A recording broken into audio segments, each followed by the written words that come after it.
الحمدللہ رب العالمین والصلاة والسلام علی سید الانبیاء والمرسلین اللہم صلی علی سیدنا و مولانا محمد وعلی آلہ واصحابہ وبارک وسلم وصلی علیہ۔ دنیا کے تمام دیکھنے والوں کو، تمام چاہنے والوں کو، تمام پیار کرنے والوں کو، اور جہاں جہاں تک اس وقت میری آواز کو سنا اور مجھے دیکھا جا رہا ہے، جنید اقبال کی جانب سے انتہائی محبت کے ساتھ السلام علیکم۔ ایک بار پھر ناظرین، آپ کو پر نور صبح نور کے ساتھ میں دل کی عطا گہرائیوں سے خوش آمدید کہتا ہوں، اور آئیے بلا توقف چلیں حضرت ابو انیس محمد برکت علی علیہ رحمہ کی تالیف اسماء النبی کریم صلی اللہ علیہ وآلہ وسلم سے رسول اللہ صلی اللہ علیہ وآلہ وسلم کا ایک اسم مبارک پڑھنے اور سننے کی سعادت حاصل کرتے ہیں۔ سیدنا نبی الحرمین صلی اللہ علیہ وآلہ وسلم، ہمارے سردار حرمین شریفین کے نبی، درود و سلام بھیجے اللہ صلی اللہ علیہ وآلہ وسلم پر، آپ صلی اللہ علیہ وآلہ وسلم کے آل پاک پر، اور صحابہ کرام رضوان اللہ تعالیٰ علیہم اجمعین پر۔ نبی کریم صلی اللہ علیہ وآلہ وسلم نے فرمایا، شخص اس شہر والوں یعنی اہل مدینہ کے ساتھ برائی کا ارادہ کرے گا، اللہ تبارک و تعالیٰ اسے دوزخ میں اس طرح پگھلائے گا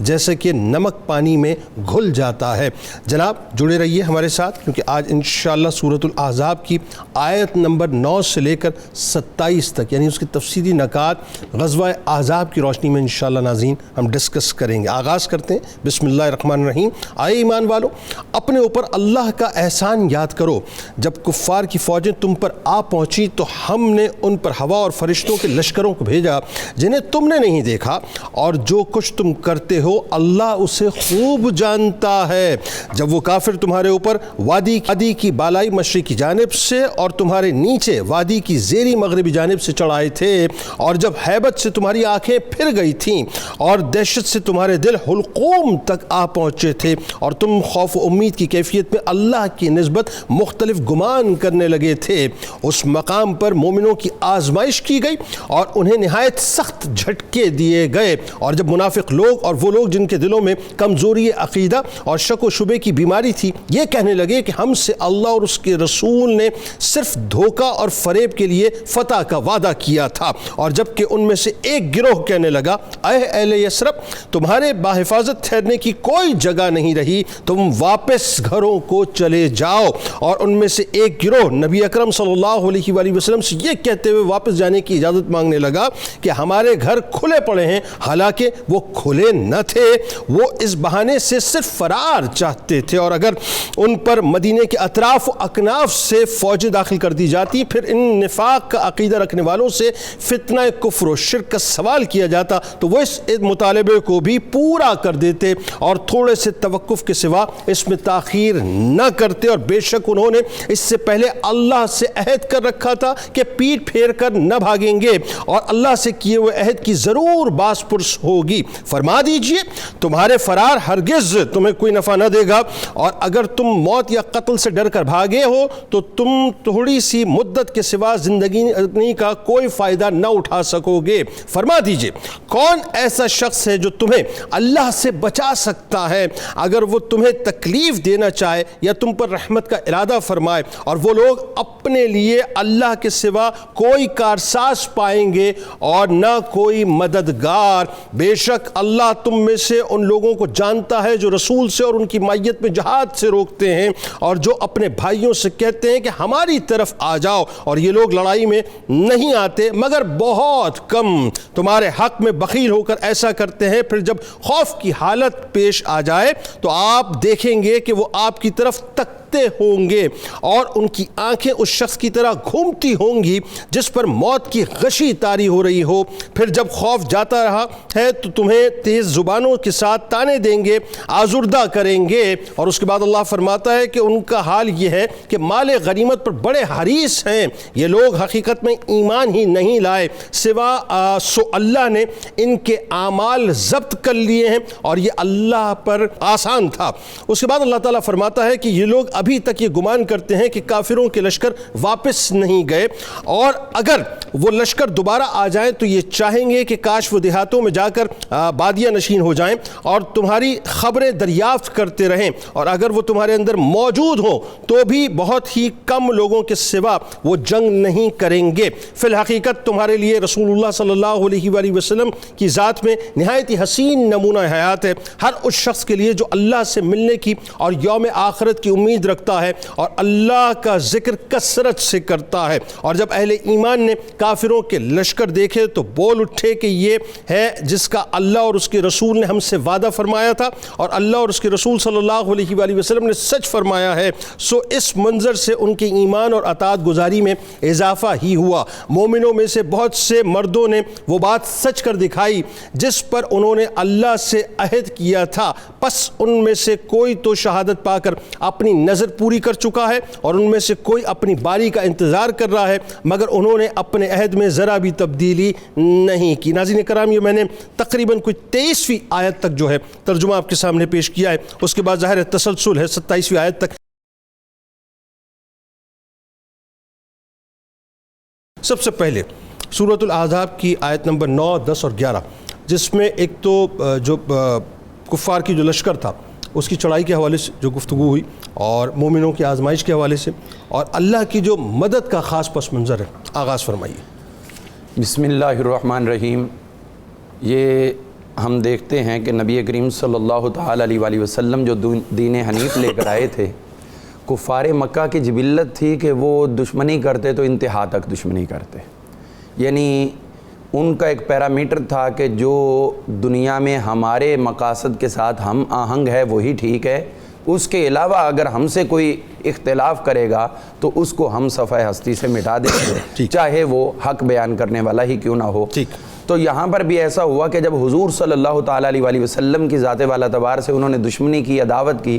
اگر یہ وہاں تک بات رہتی تو بھی کسی حد تک سمجھ میں آتی تھی، لیکن جب آقا نے ان کا شہر ہی چھوڑ دیا اور دوسری جگہ تشریف فرما ہو گئے اور 500 میل کے فاصلے پہ چلے گئے، اور اس زمانے میں یہ کوئی چھوٹا موٹا سفر نہیں تھا، بہت ہی طویل و عریض سفر تھا، تو اب تو چاہیے تھا کہ یہ آرام سے بیٹھ جاتے کہ ہمارے معاملات جو تھے وہ اب اختتام پذیر ہو گئے، جن کے ساتھ ہم نے عداوت کی وہ علاقہ ہی چھوڑ گئے۔ لیکن اس کے باوجود ان کی جبلت میں چونکہ وہ ایک سرشت کے اندر دشمنی، عداوت اور اناد شامل تھا، تو لہٰذا انہوں نے پے در پے مسلمانوں کے ساتھ مدینہ منورہ کی طرف جا کر بھی جنگیں مسلط کرنے کی نہ صرف کوشش کی بلکہ عملی اقدام کرتے رہے۔ اسی سلسلہ میں ابو سفیان اور قریظہ قبیلے کا سربراہ حیی بن اخطب، انہوں نے بہت زیادہ اس زمانے میں شدت دکھائی۔ حضرت ابو سفیان رضی اللہ تعالیٰ عنہ جو بعد میں مسلمان ہوئے تھے، اس وقت کی بات قبل از اسلام کی کر رہے ہیں، تو اس وقت یہ ہوا کہ یہ تمام لوگ اطراف عالم میں پھرے جہاں جہاں ان کے تعلقات مراسم تھے، اور جو اس زمانے میں جنگجو قبائل تھے ان سب کو جمع کر کے یہ مدینہ منورہ کی طرف چڑھائی کے لیے پہنچ گئے۔ اور ادھر آقا کریم علیہ الصلوۃ والسلام کو اس بات کی خبر ہوئی تو آپ نے صحابہ اکرام کو مشاورت کے لیے جمع فرمایا، اور صحابہ اکرام میں سے حضرت سیدنا سلمان فارسی رضی اللہ تعالیٰ عنہ کے مشورے سے آپ نے مدینہ منورہ کے گرد خندق کھودی، اور خندق کھودنے کے لیے آپ نے 10 افراد کی ڈیوٹی لگائی، اور ان کو ہر ایک کو 40 گز آپ نے جگہ عطا کی کہ اتنی آپ نے خندق کھودنی ہے، اور ہر جگہ پہ 5 گز چوڑی اور 5 گز گہری، یہ خندق کھدوانے کا آپ نے حکم دیا۔ صحابہ اکرام رضوان اللہ علیہم اجمعین کے پاس چونکہ وقت کم تھا تو لہٰذا دن بھر رات انہوں نے کام کر کے مدینہ منورہ کے گرد خندق جو ہے وہ کھود دی۔ ادھر جیسے ہی یہ لوگ پہنچے تو قرآن پاک نے جو ابھی آیہ کریمہ ہم ذکر کر رہے ہیں تو اس میں آج کے پروگرام کا ایک آیہ کریمہ پر بھی عمل ہے، اور وہی ہے جس کا آپ نے اشارہ کیا کہ سورہ احزاب، جس کا نام ہی حزب کی جمع ہے، احزاب کے یہ گروہ در گروہ جمع ہو کر قبائل آئے، تو اللہ تعالیٰ نے یہ غزوہ خندق کا ذکر کرنے سے پہلے ایک لفظ ارشاد فرمایا، یا ایھا الذین آمنوا اذکروا، اے ایمان والو یاد کرو، یعنی وہ واقعہ دہراتے رہا کرو۔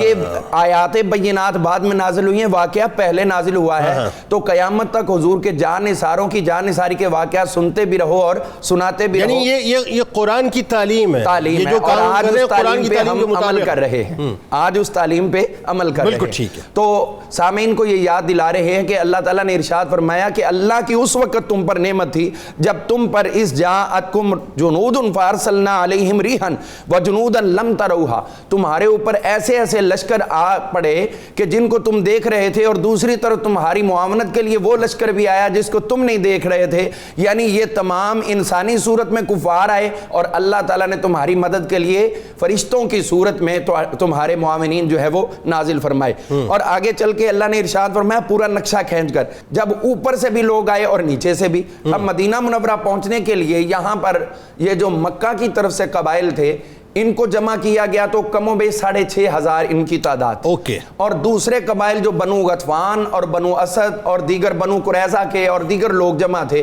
وہ آئے, اور جو اوپر کی طرف سے آئے جن کا ذکر اللہ نے فرمایا کہ تمہارے اوپر کی طرف سے یعنی مشرق کی طرف سے آئے, ان لوگوں میں کون لوگ شامل تھے؟ بنو غطفان کے قبائل میں طلحہ بن خویلد اسدی تھا جس نے بعد میں نبوت کا دعویٰ کیا, انہی میں حجی بن اخطب بھی تھا, اور انہی میں عیینہ بھی یہودی تھا, عیینہ بھی تھا. یہ سارے کفار جو تھے یہ سارے کے سارے مشرق کی طرف سے آئے اور مغرب کی طرف سے. انہوں نے پروگرام یہی بنایا تھا کہ گھیر کے نعوذ باللہ مسلمانوں کو ایسا گھیریں گے کہ کسی کو نکلنے ہی نہیں دیں گے اور سب کو ختم کر کے پیچھے آئیں. اور جو مکہ مکرمہ کی طرف سے قبائل آئے تھے وہ اس وقت قریش مکہ کے ساتھ ساتھ اطراف مکہ کے تمام لوگ جمع تھے جناب ابو سفیان کی قیادت میں. یہ یہاں پر پہنچے ہیں, اور اسی چیز کا ذکر کرتے ہوئے اللہ تعالیٰ نے ارشاد فرمایا کہ جب تم لوگوں نے یہ گمان کیا کہ شہر مدینہ منورہ کے اندر ہمارے لڑنے والوں کی تعداد بمشکل جو مقامی لوگ ہیں 1500 کے قریب بنے گی, اور یہ لوگ ہزاروں کے ہزاروں اور پھر اس طرح جمع ہو کر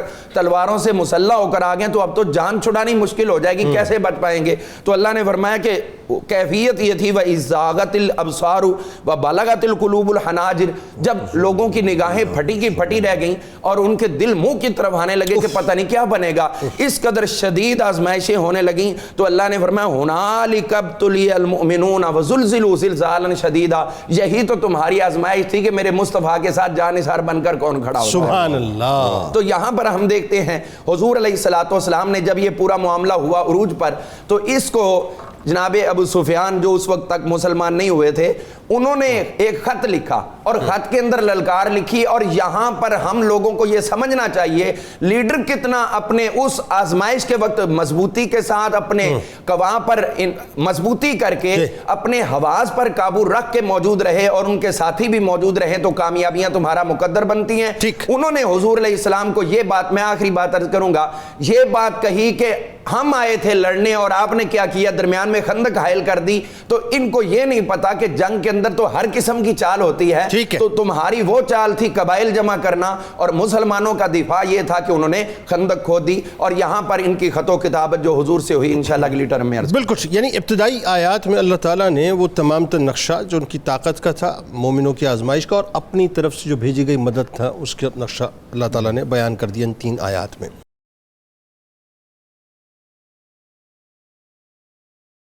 اب سورۃ الاحزاب کی 12ویں 13ویں 14ویں اور 15ویں آیت, جس میں ظاہر جو منافقین تھے خاص طور پہ مدینہ پاک کے اندر, ان کے دلوں کے اندر جو ایک بغض تھا اسلام کے لیے, ان کی جو فتنہ پرور سوچ تھی, اور کفار کے ساتھ جو ان کا ایک انٹرنل نیکسس تھا اس کا ذکر ہوا, اور جو جھوٹے دعوے تھے ان کا ذکر, ذرا اس پہ گفتگو فرمائیے, بتائیے. بسم اللہ والصلاۃ والسلام علی رسول اللہ. جنید بھائی, اسلام اور کفر کا بہت بڑا معرکہ ہے, 30 دن تک جاری رہنے والی یہ کشمکش کی صورتحال ہے جس میں مسلمانوں کو اللہ تعالیٰ نے پوری طرح ان کے ایمان کو واضح کر کے رکھ دیا, ٹھیک ہے, اور منافقوں کی منافقت کھول کے رکھ دی. ٹھیک.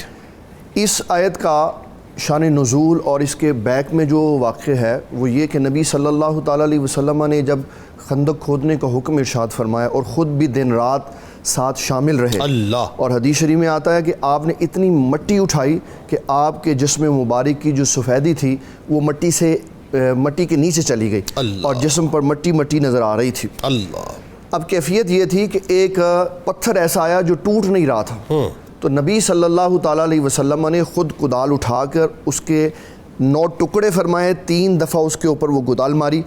اور آپ نے 3 ملکوں کی فتح کی خوشخبری سنائی. جناب, آپ نے فرمایا فارس فتح ہو گیا, شام فتح ہو گیا, یمن فتح ہو گیا. یہ باتیں منافقین نے بھی سنی ہوئی تھی. اب جب وہ سامنے سے فتح نہیں آ رہی, یہی عذاب ہی ختم نہیں ہو رہا, تو انہوں نے یہ بات کہی, اذ یقول المنافقون والذین فی قلوبہم مرض ما وعدنا اللہ ورسولہ الا غرورا, کہ ہمیں تو بڑی بڑی ملکوں کی خوشخبریاں سنائی تھی, اب تو ہم یہاں پہ پھنسے ہوئے, اللہ, اور ہم سے اللہ اور اس کے رسول نے جو وعدہ کیا ہے وہ تو معاذاللہ فریب ہے. اب مسلمان ایسا جملہ نہیں کہہ سکتا, سوال ہی نہیں. مسلمان تو کہتا ہے کہ ہماری آزمائش ہو رہی ہے اور اللہ تعالیٰ اور اس کے رسول صلی اللہ علیہ وسلم نے جو بات کہی وہ ضرور پوری ہو گئی, یقیناً. اب اس صورتحال میں اللہ تبارک و تعالیٰ جل جلالہ نے مسلمانوں کو منافقوں کو علیحدہ علیحدہ کرنا تھا، اس لیے آزمائش کی۔ اور پھر جو مطعب بن قشیر تھا اس نے کہا کہ ہم نے ابھی سنا ہے کہ حضور پاک صلی اللہ علیہ وسلم نے فرمایا فلاں فلاں فتح ہو جائیں گے، ہم تو اپنے گھروں سے باہر نہیں نکل پا رہے، تو یہ کیا بنے گا؟ اللہ تعالیٰ جل جلالہ نے پھر اس کے بعد اگلی آیت میں ارشاد فرمایا کہ ایک گروہ ان میں سے کہنے لگا یا اہل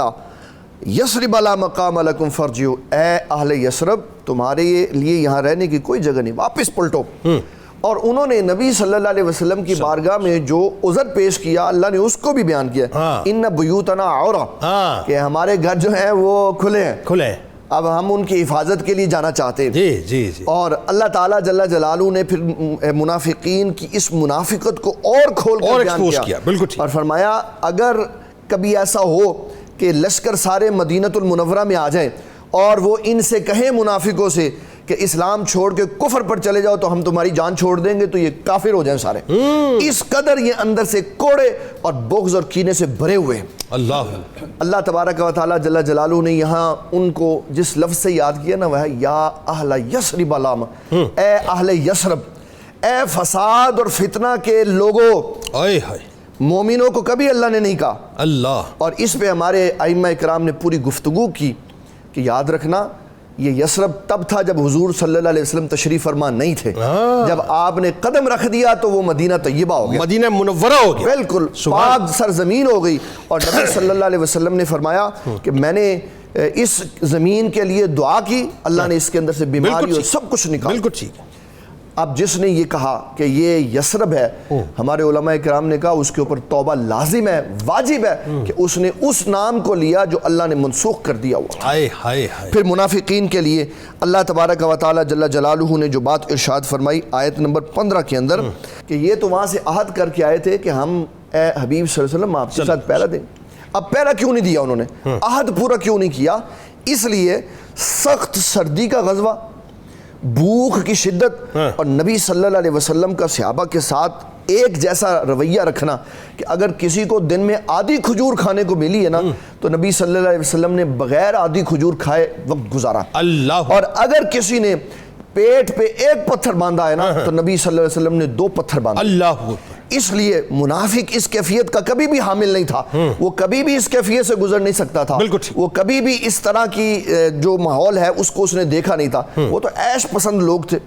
صرف نام کے مسلمان تھے۔ تو جب انہوں نے سخت حالات دیکھے تو اپنے عہد سے بھاگے، اور نبی صلی اللہ علیہ وسلم نے پہلے سے فرمایا منافق ہمیشہ بدعہدی کرتا ہے، منافق ہمیشہ وعدہ کر کے وعدہ توڑ دیتا ہے، فرمایا منافق بات کرتا ہے تو جھوٹ بولتا ہے، اور جب اس کے پاس امانت رکھی جاتی ہے تو خیانت کرتا ہے، اور جب کبھی مجادلہ ہو جاتا ہے تو گالیاں بکتا ہے۔ یہ حضور پاک صلی اللہ علیہ وسلم نے اللہ تعالیٰ کی باتوں کو بیان کرتے ہوئے مزید منافقوں کے بغض کو کھول کے رکھا۔ اب آئیے ذرا 16ویں 17ویں 18ویں 19ویں اور 20ویں آیت، جس میں ایک تو یہ کہ موت سے فرار کے حوالے سے اللہ تبارک و تعالیٰ نے باقاعدہ تذکرہ فرمایا، اور زندگی موت کا جو اختیار ہے وہ اللہ نے بتلایا کہ کس کے ہاتھ میں ہے، اور پھر منافقین کا جو خاص طور پہ مسلمانوں کے دلوں میں خوف پیدا کرنے کی جو ایک اسٹریٹجی تھی اس کو بھی بیان کیا، اور حالت جنگ میں اور امن میں جو منافقین کا رویہ رہا اور ان کی جو بزدلی رہی، بتائیے ذرا اس بارے میں۔ اس میں بات یہ واضح ہے کہ میں پہلے حضرت کی ایک بات کے ساتھ ایک اور حدیث پاک ایڈ کر دوں تاکہ وہ اس کا ایک لوگوں کے ذہنوں میں لطف بھی بن جائے اور اس کا حقیقی مقصد بھی سمجھ جائے۔ مدینہ منورہ نام رکھا، جس نے اس کو یثرب سے پکارنا شروع کیا توبہ لازم، لیکن امام بخاری رحمۃ اللہ تعالی علیہ نے التاریخ الکبیر کے اندر یہ بیان کیا ہے حضور علیہ السلام کا اپنا فرمان کہ جو شخص اس کو یثرب کہے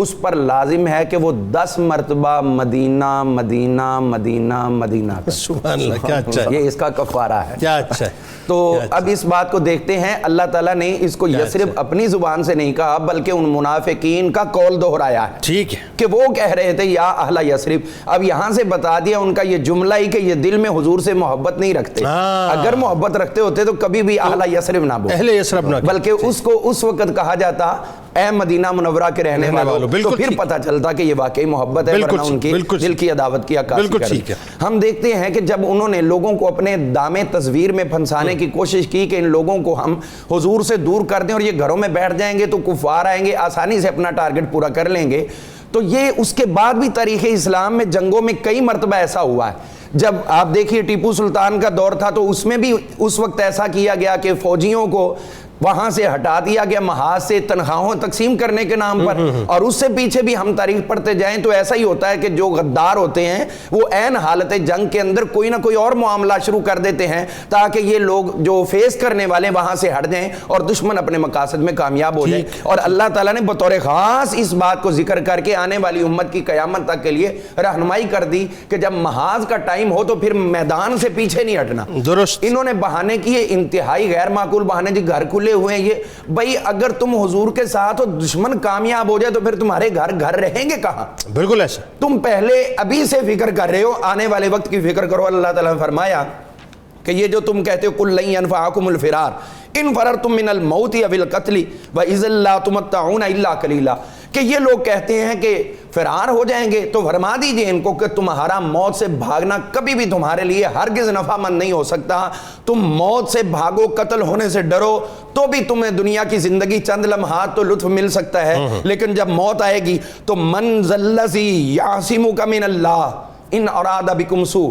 اگر اللہ تمہیں نقصان پہنچانے کا ارادہ کرے تو بتاؤ کوئی ہے کون جو تمہیں اس نقصان سے بچا سکے؟ اور جب اللہ رحمت کا ارادہ کرے او ارادہ بکم رحمہ، جب اللہ کرم نوازی کا ارادہ فرمانا چاہے تو پھر پوری دنیا بھی اس کے آگے رکاوٹ بن جائے، وہ کرم ہو کے ہی رہے گا۔ تو اب کرم کرنے والی رحمت والی ذات تو رحمت للعالمین تمہارے پاس موجود ہے، اور جب وہ رحمت کریں گے تو کوئی روک نہیں سکتا، تو اس کو سمیٹتے کیوں نہیں؟ پھر اللہ تعالیٰ نے فرمایا کہ سن لو، اگر تم ایسا کرو گے تو تم کہتے ہو گھروں میں جا کے بچ جائیں گے، وَلَا يَجِدُونَ لَهُم مِّن دُونِ اللَّهِ وَلِيًّا وَنَصِيرًا وَلَا نَصِيرًا، تمہارے گھروں میں بھی اللہ کے سوا کوئی مددگار نہیں ہوگا، یعنی مدد جہاں پر بھی ہوگی اللہ تعالیٰ کی ہوگی۔ اب اسی پوائنٹ پر جو اس خندق کھودنے کا نقشہ تھا، صحیح بخاری اور صحیح مسلم وغیرہ سب میں موجود ہے، صحابہ اکرام جو حضور کے عاشقان تھے ان کا انداز دیکھیے اور حضور علیہ السلام کی کرم نوازی دیکھیے۔ وہ جو خندق کھود رہے تھے اور اللہ تعالیٰ فرما رہا ہے کہ یہ میری مدد ہے، یعنی حضور کی صورت میں، تو وہ نعرے لگا رہے تھے نحن الذین بایعوا محمدا علی الجہاد ما بقینا ابدا، ارے ہم وہ لوگ ہیں جو دربار مصطفیٰ میں بکے ہوئے ہیں، ہم نے بیعت کی ہوئی حضور کی، ہمیں اب کیا لگے حضور کے جب ہم ہو گئے تو اب ہمارے جسم کے حصے پہ حضور کا حق ہے۔ آپ نے جہاد کہا تو جب تک ہماری جان میں جان ہے ہم جہاد کرتے رہیں گے، اور حضور ساتھ میں ان کو جواب دے رہے ہیں، ایک طرف سے یہ بول رہے ادھر سے حضور بول رہے ہیں۔ عجیب ولولے کی وہ کیفیت تھی اور عجیب اس وقت خندق کھودنے کا ماحول تھا۔ جب یہ ایسی بات کہہ رہے تھے تو حضور فرما رہے تھے لا خیر الا خیر الاخرہ، ارے تم بھلائی دنیا میں چاہتے ہو، یہاں بھلائی تو ہماری صورت میں مل رہی ہے، آخرت میں بھی بھلائی تمہاری ہوگی۔ فبارک اللہ فی الانصار والمہاجرہ، اے انصار اور مہاجرین ہم دعا کرتے ہیں اللہ تعالیٰ ہر حال میں تمہیں برکتیں عطا فرمائے۔ تو یہ اس ماحول کے اندر آگے اللہ تعالیٰ نے چل کے ارشاد فرمایا، گفتگو ہمارے سامنے واضح کرتے ہوئے کہ دنیا والو یاد کرو اس ٹائم کو، پوری وہ سچویشن ذہن میں لاؤ۔ ان لوگوں نے یہ کام کیا تھا کہ دوسروں کو ڈراتے تھے، اور جب لشکر آئے نگاہیں اللہ تعالیٰ فرما رہا ہے ینظرون الیک تدور اعینہم، اے محبوب آپ کو دیکھ رہے تھے بھی اب آپ کچھ کریں، ارے قوم موسیٰ بن کے کیوں دیکھتے ہو کہ فتح ہوگی، موسیٰ اور ان کا رب لڑے گا تو پھر ہمارے نمبر بنیں گے، تم ان مہاجرین اور انصار جیسے کیوں نہیں بنتے کہ تمہیں کیا غرض ہے کامیابی ناکامی کی؟ صرف ایک ہی غرض ہونی چاہیے کہ نگاہ مصطفیٰ کے سامنے تم تو اب جس کی گواہی شہادت کی خود مصطفیٰ عطا کریں گے تو اس سے بڑی مضبوط شہادت کس کی ہو سکتی ہے؟ تو اللہ تعالیٰ نے آگے چل کے ارشاد فرمایا یحسبون الاحزاب لم یذهبوا، انہوں نے گمان کیا کہ یہ جتنے لوگ آئے ہیں حملہ کرنے کے لیے کبھی بھی واپس نہیں جائیں گے۔ تو اے محبوب کریم علیہ السلام ان کو ارشاد فرما دیں کہ جب ولو کانوا فیکم ما قاتلوا الا قلیلا، یہ تھوڑے بھی لڑیں یا زیادہ بھی لڑیں، اے محبوب ہم نے کامیابی آپ کی اور آپ کے غلاموں کی تقدیر میں لی۔ بہت شکریہ آپ دونوں، آپ کا آپ تشریف لائے اور بڑی خوبصورت مطلب وائنڈ اپ نوٹ پہ بات ہوئی ناظرین۔ اور میرا خیال ہے کہ اگر اس دور کے مسلمان اس بات کو سمجھ لیں، 3000 کے قریب ٹوٹل تعداد بنتی تھی مسلمانوں کی، وہاں 12,000 کے قریب جو ہے وہ لشکر جرار تھا، اور مطلب جب میں نے کہا نا کہ نیٹو فورسز تھیں اس زمانے کی وہ، لیکن اللہ تعالیٰ نے ایک تھرو پروسیس گزارا اور ان کی استقامت کو، ان کی اسٹیبلٹی کو، ان کے صبر کو، ان کے تیقن کو، ان کے توکل کو، اللہ پر کامل یقین کو اور سرکار مدینہ صلی اللہ علیہ وآلہ وسلم کی پیروی کو قدرت نے ٹیسٹر لگا کے چیک کیا، اور 30 ڈیز تک، اور جن حالات میں آگے جا کے انشاءاللہ ایک آدھ دن بعد ہم باقاعدہ غزوہ احزاب پہ بات کریں گے، آپ کو بتلائیں گے کہ کس لیول پہ جا کے چیک کیا، لیکن وہی بات ہے کہ پھر کامیابی کن کو ملی؟ جو استقامت کے ساتھ ڈٹے رہے۔ کتاب الشفا، جائز امور کی تکمیل کا وظیفہ آپ کو بتلاتے ہیں کہ ہر جائز مراد کی تکمیل اور اللہ تعالیٰ کی مدد کے حصول کے لیے سورۃ الانفال کی آیت نمبر 9 21 دن تک روزانہ 313 بار پڑھیں، انشاءاللہ ہر جائز مراد پوری ہوگی۔ حضرت علی کرم اللہ وجہ الکریم کا قول مبارک ہے کہ اپنے عہد و پیمان کو مضبوطی سے تھام کر رکھو اور خاکساری اختیار کرو تاکہ تم فلاح پا جاؤ۔